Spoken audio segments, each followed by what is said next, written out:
토니 블링컨 국무장관이 앞서 전해드렸듯이 한국 방문 중 북한 인권 문제를 거듭 강조한 데 대해 미국 내 전문가들은 북한 인권에 대한 양국의 인식차가 동맹 간 갈등 요인으로 부각할 수 있다고 진단했습니다.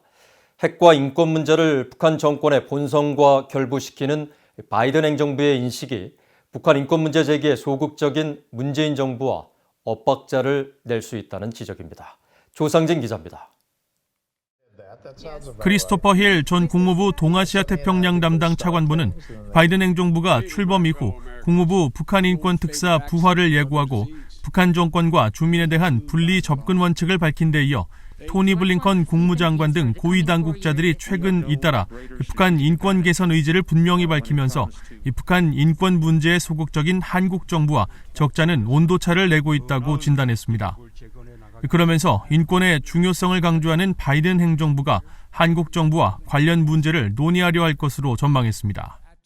I know for a fact that the Biden administration will attach high importance to human rights, not just in North Korea, but everywhere. And I'm sure they will look forward to discussions with the South Koreans on that issue. 과거 한국의 김대중, 노무현 정부와 북한 인권 문제를 두고 갈등을 경험했던 미국의 전직 관리들은 인권과 민주 가치에 대한 양국 간 이견이 동맹 관계에 걸림돌이 될 수 있다고 내다봤습니다.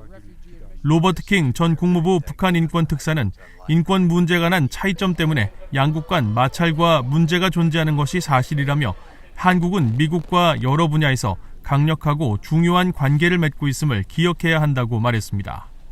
I think it's important to keep in mind that the United States and South Korea have a very strong and a very important relationship. This is a relationship that includes important strategic joint approaches on many of the important strategic issues. There are extremely strong economic ties between the United States and South Korea.